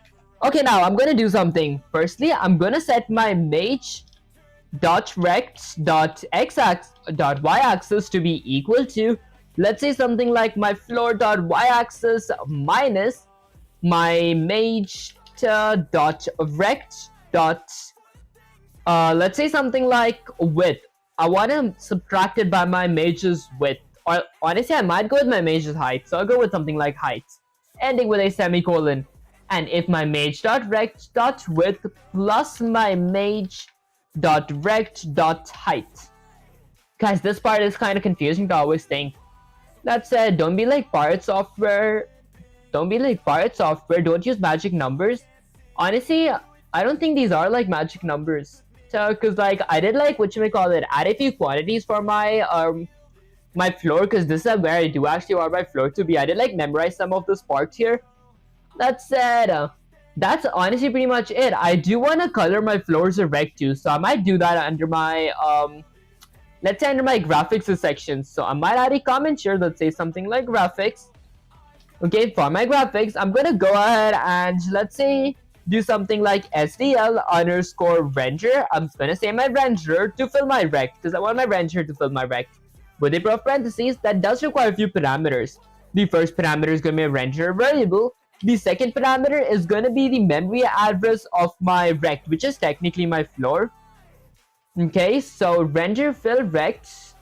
Okay, and then let's go ahead and end this with a semicolon. I want my rect to be a specific color. I'm gonna go ahead and use the SDL underscore set render. I'm gonna set my render to draw a color. Okay, now my render is gonna be I want it to be black. I honestly forgot the RGB for for brown. Let's see, maybe 248 255. Guys, I forgot the RGB for brown. Okay, 248 2350. I'm pretty sure this was the RGB for brown. Okay, that's it. What up guys, I might need a few more parameters. So the first parameter is going to be my render. The second parameter is going to be a RGB value. The third parameter is going to be an alpha, which I'm going to be setting to 255. Okay, and that's pretty much it. Now, if I hit Control S to save the code and run the command, the moment of truth, guys, doesn't work. Okay, guys, that RGB was for yellow. Okay, you know what? I think it did like actually work, because I did see my mage falling down. Although I do want him to have some jump as well, so I might try that. Although before that, let me actually get my floor a bit higher. So I'm gonna be changing my floors y-axis to be somewhere around 700. Okay, and then after that, I'm gonna go ahead and decrease my scale of my let's go ahead and decrease the scale of my object that I create above my while loop from 0.5 to 0.1. Okay, brown is 150, 75, 150 red, 75 green, 0 blue. Oh, I see. Okay, I actually appreciate that CYN. Let me actually change the colors so it's 150, 75 to 75 and 0. Okay, because I do remember using like whatchamacallit brown when I was working with my Pi Games one. I just forgot the RGB. I think Pixels, I appreciate you joining the stream. Okay, that said, now if I need controllers to save the code and run the command, let's see what happens. I'm pretty sure my mage is going to be like way too small. Okay, I mean, okay, he did fall. Like, did you guys see him fall? Okay, I mean, he is kind of small, but it does kind of work. I do want to increase my floor a bit more, and maybe I get it a bit to the left so it's like a cliff. I want to make a funny kind of game real quick. Okay, so I might change my whatchamacallit. Let's go ahead and change my floors' height to be something like 200. I'm going to change that to be 200. Okay, and then my floors' y-axis is actually kind of perfect. I might go with something like 650. Okay, and let's change that to 500. Okay, bro, please BMGI game. I used to play a game called BMGO, which is basically Block Mango, but that was like 5 years ago. Okay, that's said. Let's scroll all the way up. Was I missing something here? Let me change that to something like 1 point or like 0.2. Okay, and then my floors' position, my x-axis is going to be let's say something like, instead of 0, okay, my width, I mean not my x-axis, my width is going to be something like my width minus, instead of going with 50, I'll go with something like 7 or something like 80. Okay, but to be honest, that's very cool. Honestly, that does make a lot of sense. I appreciate you, Pixel. That does be the word to, because that's it. Now, if I need controllers to save the code and run the command. Okay, so this is my mage. If I go towards the right, does he like fall off? He does not fall off. Wait, isn't there gravity once he touches the floor? Hold up, guys. Maybe I want to go ahead and change this to something like 200. And then when I create my mage object, I want to change that to 1. Now, if I need controllers to save the code and run the command, let's see what happens. So here is my mage. He falls all the way here. Okay, why does he not like fall down? I want him like to fall down when he exits my my rect here. Okay, then his position. Okay, I did like add this thing. Maybe when I add my floor, I got add a if statement to like actually drop him down. So this is my landing. If my mage dot rect dot y-axis plus my mage dot height is greater than or equal to my floor, I reset his position here, and then my y-axis underscore velocity is going to be set to 0 again. Although there's one more thing. Let's say something like, if a parentheses, if my mage dot rect dot y-axis is not equal to my floor dot y-axis. Yeah, I'm pretty sure it's my floor's y-axis. If it's not equal to my floor's y-axis, then I'm going to do something. I'll go with something like I'm going to apply my gravity, so I'll go with my y-axis underscore velocity is going to increase by my gravity. Okay, ending with a semicolon, and then I'm going to go with something like my mage dot rect dot y-axis is going to increase by my y-axis underscore velocity, ending with a semicolon. Okay, now for it controllers to save the code and run the command. Let's see what happens. Okay, so I do have a major that just like falls from the sky. If I exit off my window, okay, I do not like fall down. I want to like fall down. Let me actually see how to do that. Okay, let's go ahead and delete that. You're so smart. Honestly, guys, I feel like this is kind of the beginner level stuff. So like, I don't take much credit for this either, because like I did get a lot of help when actually starting to learn this stuff. Although I do think I understand how this part works right now. Okay, that said, how would I want my mage to fall downwards? Is there like a trick or something to it? if I exit my floor, so how is it that I might exit my floor? So if my floor is y-axis, what up guys, let me actually take that real quick. So this is my floor. If I do exit my floor, although before I do exit my floor, I do wanna whatchamacallit. Oh, I see. Okay, it could be that I'm not falling because of my positions. I gotta maybe add like a barrier or something that like actually drops my player downwards. That said, before that, maybe before I go to my main loop, I'm gonna add like something for my jump as well, because I do want my user to jump too. To do that, I could go all the way down here. Let's see. Okay, I'm gonna look for something. So I might add, let's say something like jump with space. So I could create a boolean variable called something like space down, which is initially going to be set to false, and then a on ground variable as well. So I'm going to be creating something like a on ground boolean variable. This is going to tell me if I'm still on ground. I'm going to set that equal to false as well, ending with a semicolon. Okay, now there is going to be a way that my on ground is going to be set to true. So instead of going with false, I could go ahead and change it to something like if my, let's say, so if my mage dot rect dot x-axis, if my mage is, okay, I don't think I need x-axis. I think I might go with y-axis. So if my mage's y-axis is, let's say something like greater than, if it's actually less than or equal to my floors is y-axis, okay, that's when my on ground is going to be set to true. So whenever my user or whenever my mage is on ground, my on ground will be set to true, else it's going to be set to false. Okay, and then now let's go and add a case here. So I'm going to go ahead and add a third case to look for if my space button is being pressed. So I'm going to check if my SDL's key is something like space. If my space is currently being pressed, I'm going to do something. My SPC down is going to be set to true because my space is currently being pushed down. And then lastly, I'm going to break, ending with a semicolon. And let's add the exact same case for my key up as well if my space is no longer being pushed down. So I'm going to go with something like SDL's key is something like, okay, maybe I might not need it for up because I don't want it to be a Flappy Bird system. I want my mage to just be jumping. I could like create one Flappy Bird system as well, but I feel like I might not create it this time. Okay, I'll go with something like if a prof parentheses. There we go. Okay, so I'm gonna go with something like if a prof parentheses. What am I looking for here? I want my user to only jump if my user is on my ground. If my user is not on my ground, I don't want my jump to work.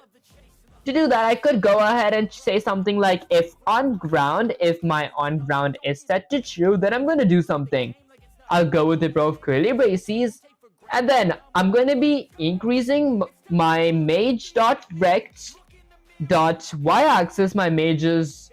Okay, maybe I won't be increasing my mage's y-axis. Instead, I'm going to be increasing my y-axis underscore velocity by, let's say, something like -12, ending with a semicolon. Okay, if space is pressed and my mage is on ground, my y-axis velocity increases by -12. Then later on, sometimes when I'm on ground again, then my velocity is set to 0. Okay, I think this should actually work. Okay, if I hit Ctrl S to save the code and run the command, let's see what happens. Okay, hold up, before it does work, wait, let me actually check if it does work. Okay, okay, it does work, I think. That does do the trick, guys. Okay, he didn't like fly all the way up. Is he gonna like fall down or something? Okay, he did like land down. Okay, if I keep holding it. Okay, why does he just zap up if I like just keep clicking my button? So if he is not on ground. Okay, if on ground is set to true, I increase my y-axis underscore velocity by -12. Do I gotta set my y-axis velocity to like be 0 as well? Maybe I should like set this to be my jump strength. Okay, hold up guys. Maybe I might go with Control-A, Control-Z, copy that. Hiding, Arky, I appreciate you joining the stream. Howdy, bro. You still sick? Honestly, I feel my throat is still kind of swollen, but it's much better than before.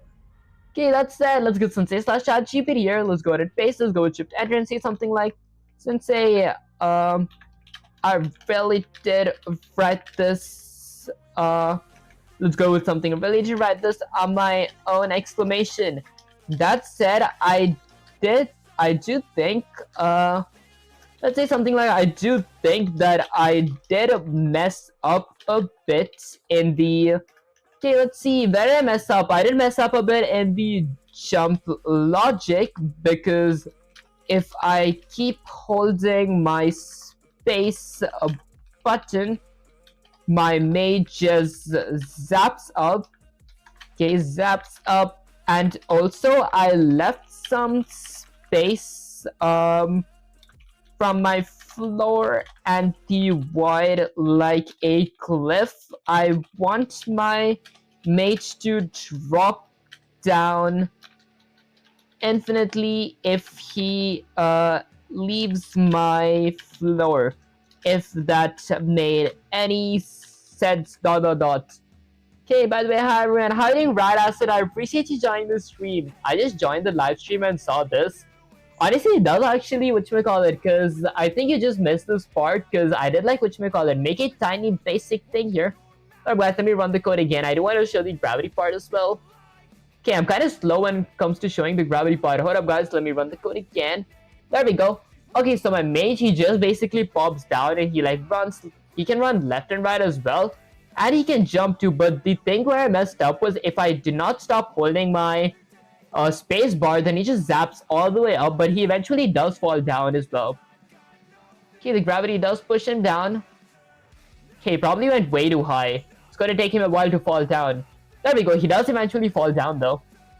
That said, Jesus Christ loves you. He died at the cross to pay the price for your sins and rose again in the third day. Repent of your sins and turn to him before it's too late. That actually does make sense.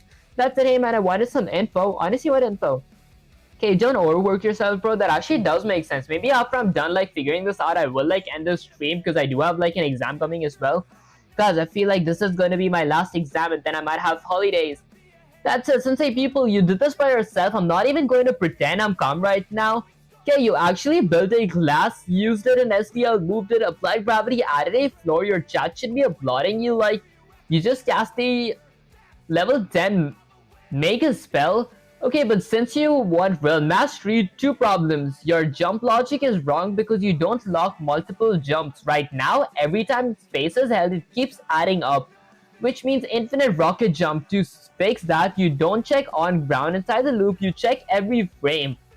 Okay, complete gravity, apply velocity, check if mage is on ground. If mage is on ground, allow jump. If in the air, disable jump. Boolean on ground, mage.rect.y-axis plus mage.rect.height is greater than floor. Okay. And then only if key is pressed while holding. So if my event.type equals t equals to key, okay. My y-axis underscore velocity is going to be equal to negative 12. I see where I messed up. Okay, the mage doesn't fall off because you never let him leave the cliff. Your floor is huge. Floor.y-axis, but what you want is if mage's x-axis goes past floor's left or right edge, then mage should fall off. So mage, okay, only stop falling if the mage is above the floor horizontally, meaning mage is on floor if mage.x-axis plus mage.width is greater than my floor.x-axis and mage.x-axis is less than my... Okay. Add this check before snapping, so boolean horizontally above the floor. I see. Okay, do you have info on how we can analyze emotion high level? I'm building a chat app, but every time a person sends a message, we should be able to analyze the text and answer questions based on psychology. That actually does sound pretty fun, because eventually I did want to like add some emotions to like AIs, but that is like way too advanced, so I don't know much about that just yet. That's it, I think I see. Let me go ahead and change my gravity here to just be equal to my y-axis velocity to be equal to 12, not increase by 12. I should have actually known that. That's it. If I were to hit control is to save the code and run the command. Here is my mage. If I hit jump, he does jump. Although it does like kind of buff him upwards. Okay, this is a Flappy Bird logic for some reason. For some reason now, guys. I mean, is Flappy Bird logic fun? Actually, I think Flappy Bird logic might be kind of good in this case. Okay, next up, let me actually try something else now. So, after applying gravity, I'm gonna like check if he's off the cliff. So I'll go with something like if a pair of parentheses, if my mage dot rect dot x-axis, if that is either, let's say, greater than. Okay, I'll go with something like maybe less than. This should be x-axis. Okay, if it's either less than, my floor dot rect, my floor dot rect dot x. Actually, my floor dot x-axis. Okay, if my mage dot rect dot x-axis plus my mage dot rect dot width, okay, is either greater than my floor dot y-axis, I'm gonna do something. Let's say something like my mage dot rect dot x-axis is gonna go ahead and increase by my y-axis underscore velocity ending with a semicolon.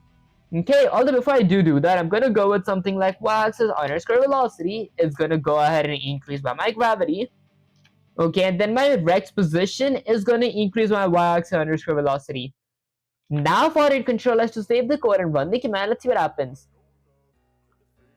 Okay, so let me go ahead and get this here. Hold up, guys. Let me run the code again real quick.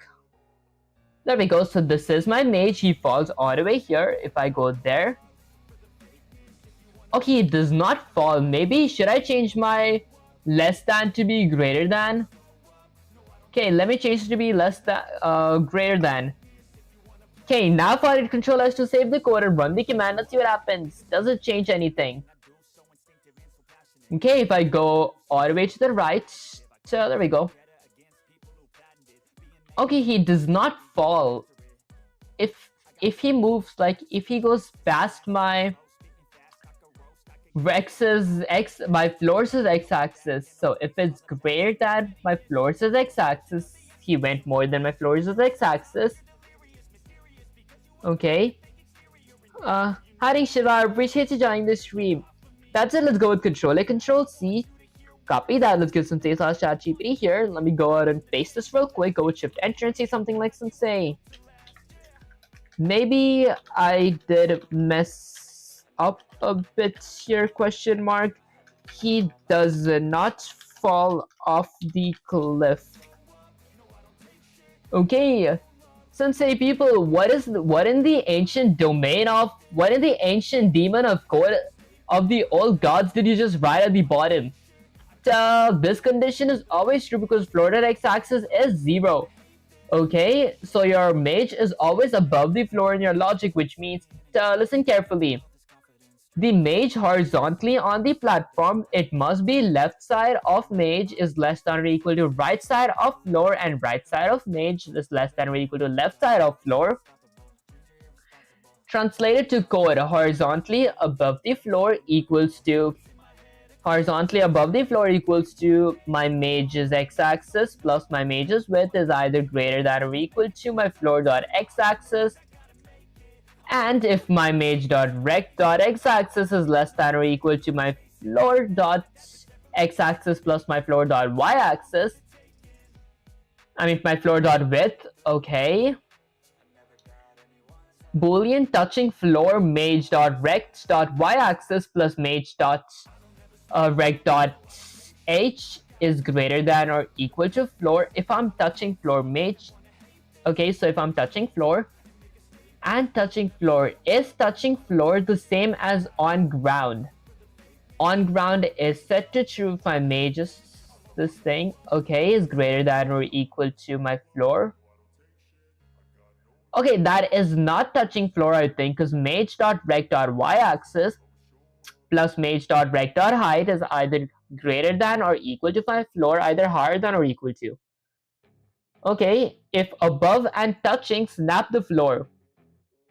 If horizontally above floor and touching floor, mage.rect.y-axis equals to floor.y-axis minus mage.rect.height. else gravity continues naturally. Oh, you must remove this garbage. Okay, here's the fixed piece you should use. So I create a boolean. I might create this in my while loop where I check if my mage.rect.x-axis plus my mage.rect.width is either greater than my floor. Okay, so if it's more than my floor's x-axis and my mage.rect.x-axis is less than my floor.x-axis plus floor.width, check if mage is touching vertically. Okay, boolean touching floor equals to mage is touching vertically. I do have that as on ground. So if I'm horizontally above floor and on ground, my mage.rect.y-axis is going to be equal to my floor.y-axis minus my mage.rect.height. That is my mage's height. Okay, so I be standing on my floor. This is my landing. Oh, I see. Maybe I don't gotta change anything much here. Let's add greater than or equal to floor. This is on ground. Okay, I mean touching floor. So I might create a few variables. And guys, my lips is kind of chapped real quick. Give me a sec. Let me just hydrate my lips up real quick. There we go. Okay, now the thing that I was actually messing up with. So when I do actually create my while loop here, I'm gonna go ahead and create another boolean called something like horizontally touching floor. Okay, so this is gonna check if my mage is currently horizontally touching my floor. To do that, I'll go with the pair of curly braces, and then let's add a few conditions. So I'm gonna go with something like if my mage.rect.x-axis plus my mage.rect.width is either, that is going to be minus, my bad guys. There we go. Okay, minus my mage.rect.width is either greater than my floor.x-axis. Okay, and to go with something like my mage.rect.x-axis minus my mage, let's go with something like minus my mage.rect.width if it is less than my floor excuse me guys, y-axis minus my mage.rect.height. Was this condition correct? Is this how this condition was phrased? Well guys, maybe I made a small mistake in actually reading the condition here. Good to see you, healthy man. Honestly, I appreciate you a lot too. I feel like my throat is doing much better. Like surprisingly, I could like speak louder for like an hour and 43 minutes. Okay, mage.rect.x-axis, I increase it by my mage's width, and then my mage's x-axis. I check if that is less than my floor.x-axis plus my floor.width. Okay, that's where I messed up. So firstly, I go with my mage's x-axis, so mage.rect.x-axis, I increase it by my mage.rect.width, okay? And then I check if it's either greater than my floor.y-axis, and then I go with something like and I check if my mage.rect.x-axis is either less than my floor.y-axis minus my mage.rect. Was it width or height again? Guys, I feel I should work on memory. Okay, it is width this time. It's not my mage's width, it's my floor's width. Minus my floor's width. Okay, let's read this part. If my mage.rect is either less than, if it's past my floor's y-axis minus my floor's width, then I'm gonna go ahead and set this boolean to be true. Okay, perfect. Let's go ahead and end my boolean value with a semicolon. Okay, and then let's scroll all the way down here. Now, when I apply my gravity, instead of having this condition here, I'm gonna go ahead and copy that. Let's delete that. I mean, I could have that condition, but I might create a boolean value for that condition because I don't want to like actually have that whole condition name. I'm gonna go with something like touching floor. Okay, so I'm gonna go with touching floor, which is going to be equal to, let's go ahead and paste that condition here.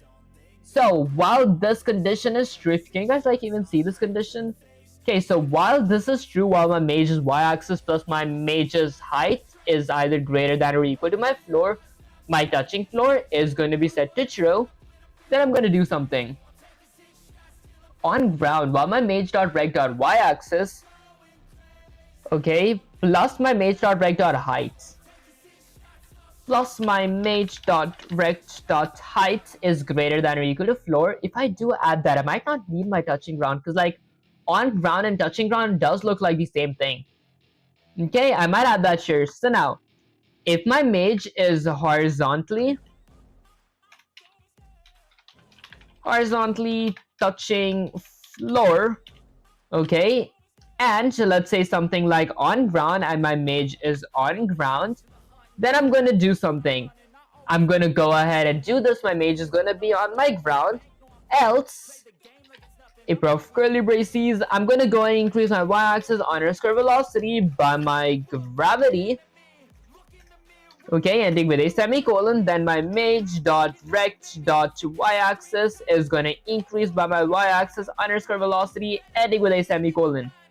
Now if I hit Control S to save the code and run the command, let's see what happens. I'm a big fan, to be honest. Honestly, I appreciate your pixels. It actually means the world to me, guys.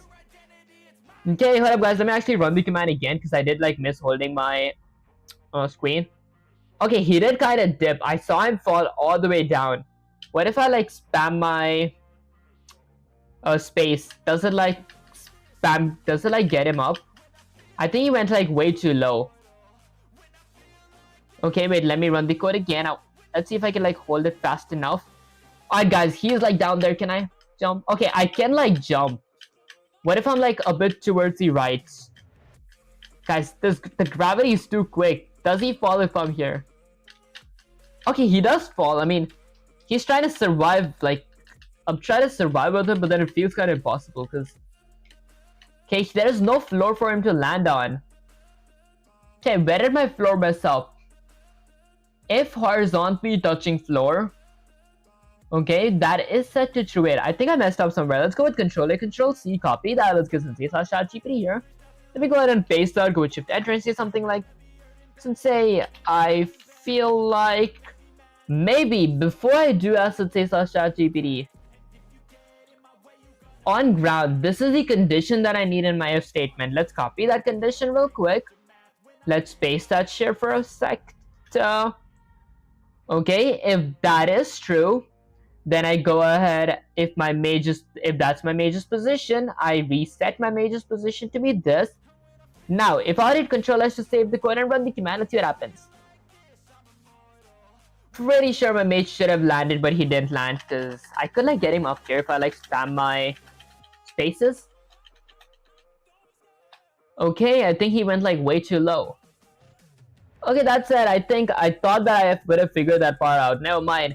Yeah, I feel like it is kind of messed up because now he does not have a floor to land on, question mark. Guys, I feel like he does not have a floor to land on. That said, oh people, I see exactly what you did and you're making the same mistake that 99% of beginners make when they try to implement platform gravity without logic, without thinking things through. Listen closely because this is important. Right now you're trying to calculate if your mage is on the floor with this boolean horizontally touching floor. Okay, stop right there. That's completely wrong. You're comparing x coordinates with y coordinates on the floor. That makes absolutely no sense in 2D space. You basically turn the floor into a phantom you can't land on because your condition is broken. Also notice that horizontally touching floor is not only set once before the loop. That means it never updates when your mage moves. Physics doesn't work like that. Gravity landing and collision checks must happen inside the game loop for every frame. Hi Garba, I appreciate you joining the stream. That said, if mage is above the floor, if mage is bottom, mage.rect.y-axis plus mage.rect.height is below or at the floor's top, floor.y-axis, set mage's y-axis to floor.y-axis, mage.rect.height and 0 to the velocity. So your on-ground logic should look something like if on ground, so on ground if on ground mage.rect.y-axis equal to floor minus mage.rect.height, else notice how on ground updates every frame? Okay, it does. Else I do this. Okay, dark truth, if you leave gravity logic like you currently have, your mage will either fly like a rocket when pressing space or sink into the void like he doesn't even exist. Okay, so apparently I just gotta fix my on-ground logic, so... Okay, so mage.rect, so if he's on ground, did I not need this variable in that case? Let me add a few on-ground logics real quick. Okay, so instead of going with this condition here, this is the same condition as my on ground. I'm gonna go ahead and change this to on ground. There we go. So if on ground I do this, else I do that. Now voided control us to save the code and run the command and see what happens. Okay, my mage is on ground. That is good. That is good. That said, if I go towards the right, he's still on ground. Maybe I might like look at the reference code. Are you doing Java? Honestly, I am like learning SDL3 using C++. That's it. Let's go with controller. Control C again. Copy that. Let's get some C/chat GPT here. Paste it. Go with Shift Enter and say something like, Sensei, I think I can't figure this part out. Maybe can you help me figure it out? Question mark. Because now he is on ground, but okay, he is on ground, but he does not fall off ground once he exits my floor. Okay, let's see. People, now see what you're struggling with. Listen closely. You're still thinking like a beginner. The reason your mage doesn't fall off the floor is because of how you define on ground. Look at this line. Stop, this is incorrect. Firstly, you're only setting this once before the loop, so it never updates the mage moves. Second, you're only checking the Y position and ignoring the X position, meaning as long as the mage is somewhere above the floor and Y axis, it thinks he's on the ground even if he walked off the edge. That's why he sticks on the floor forever. Okay, what do you plan to learn after C++? Maybe I might go with either Java or Rust, because like I did hear Rust is pretty good like for AIs and everything. Although Java is pretty good and fun for like as a general language, like make program type stuff, actually make like websites type stuff. That's it. Here's the fix. Update the on ground every frame inside the loop. So I'm assuming on ground should go inside my while loop, and then update every loop if mage.rect.x-axis plus mage.rect. Oh, okay. Maybe I think I see what's wrong. Maybe I might not need everything. Instead, I might just copy this part real quick. Okay, and then delete all this. Let me go ahead and delete that from there. I might not even need this part. And I might not need all those new fancy conditions, because all I gotta do is go ahead and figure out where my while loop is. Okay, it is right there. And when I apply gravity, let's go ahead and paste my on ground here. This is going to be a Boolean variable. Okay, now let's go ahead and end this with a semicolon. And now, if I did control S to save the code and run the command, let's see what happens. So, let's see. Oh, I got an error. On ground undeclared identifier. Is it like undeclared? What up, guys?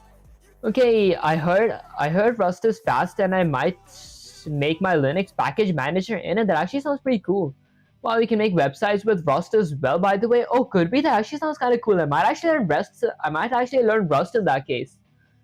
That said, Boolean on ground, which is set to this, and then if on ground, the libcalls axiom IIRC. Honestly, I haven't like heard of that.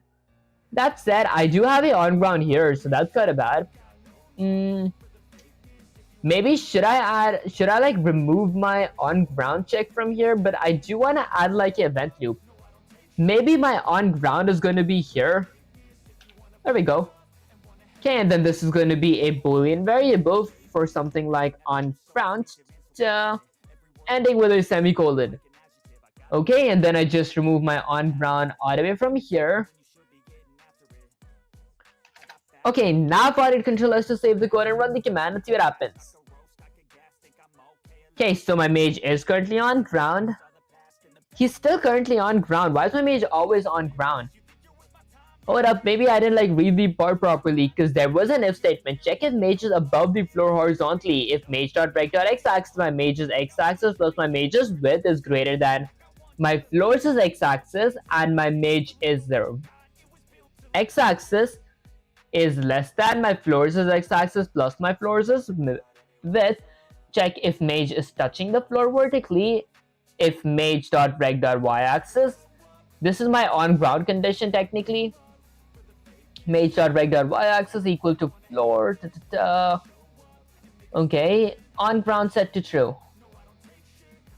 If not on ground, then I apply gravity. I see. Check collision before applying velocity from the previous framebook. On ground equals to mage. Okay, actually, I think that makes sense now. So if my mage's x-axis and my mage's width is greater than my floor, and my mage's rect is less than my floor's x-axis and width, then I do this stuff. This is basically me checking if my mage is greater than or equal to my floor. Okay, and if it is, then I set my floor on my ground, else I apply the gravity up here.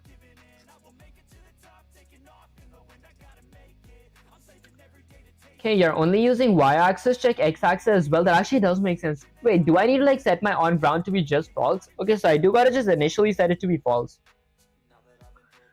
Okay, my on ground is initially going to be set to false here, so I'm going to go ahead and remove that. Let's set that to be false.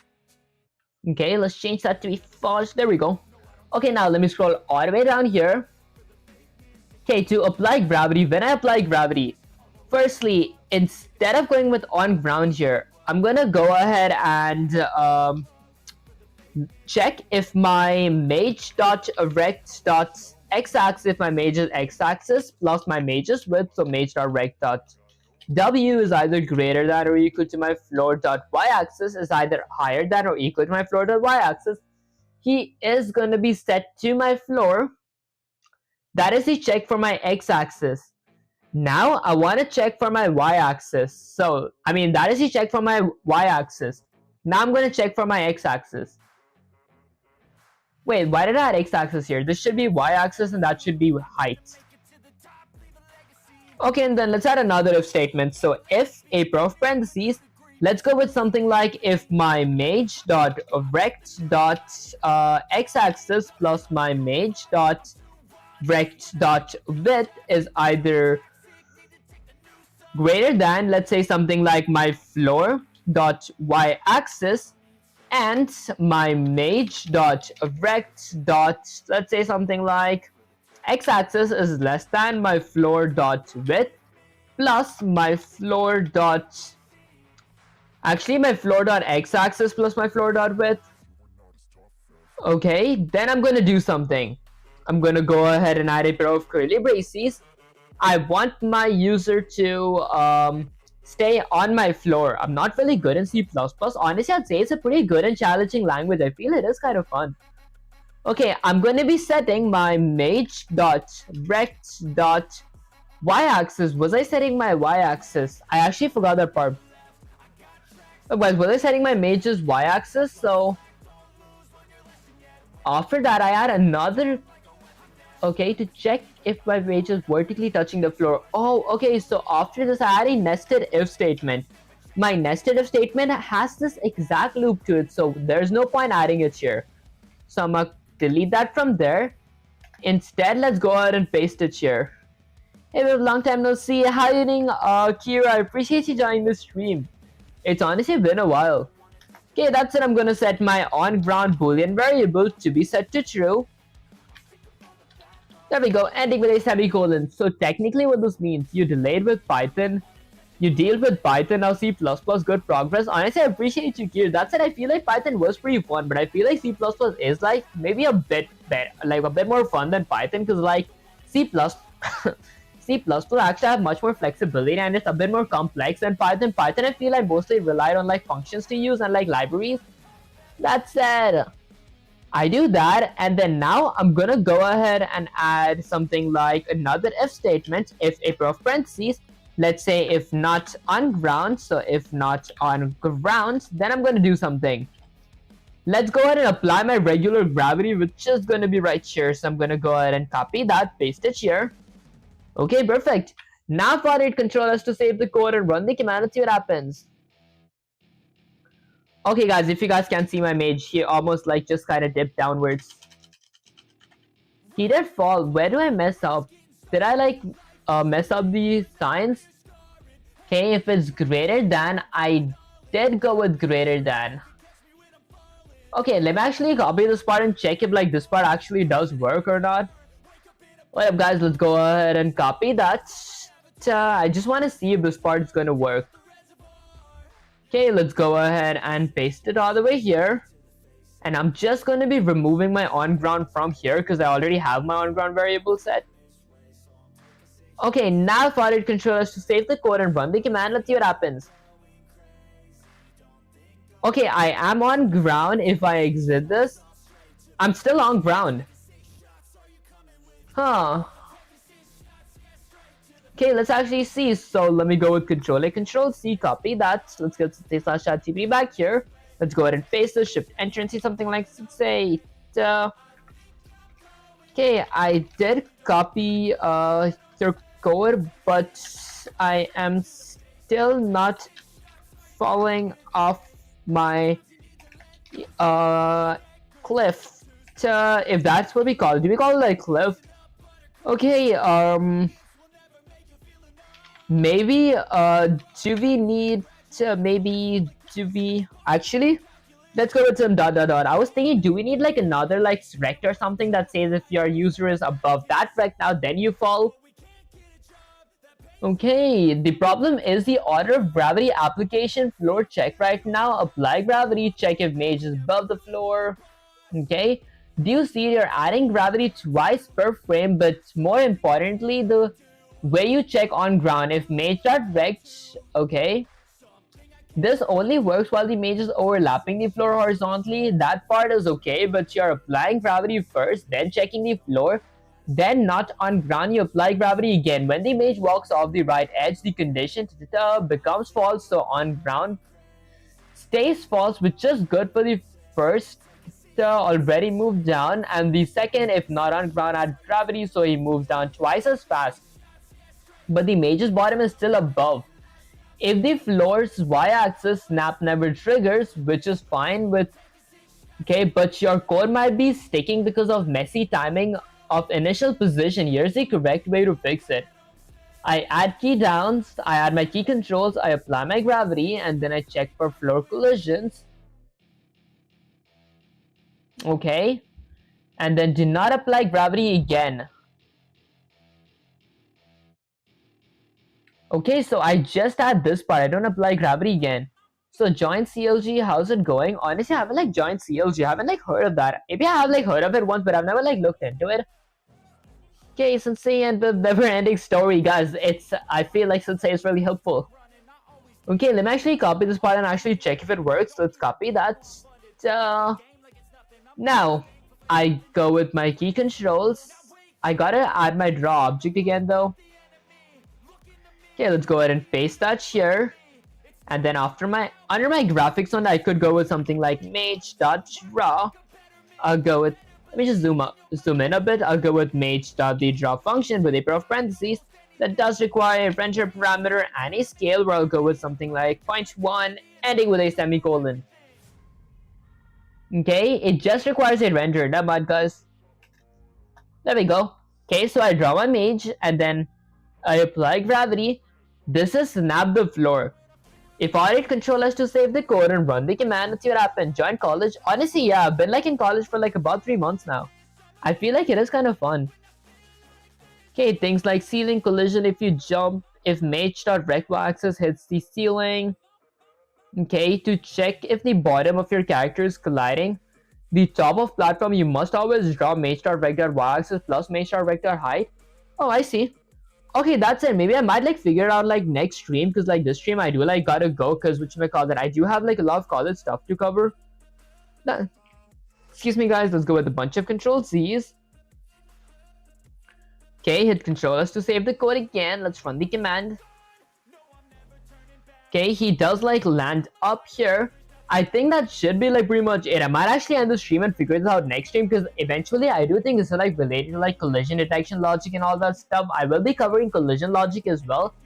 That said, let me say something like Sensei. I feel like I might uh figure this parts out next stream because I do got to go right now because I do have college assignments.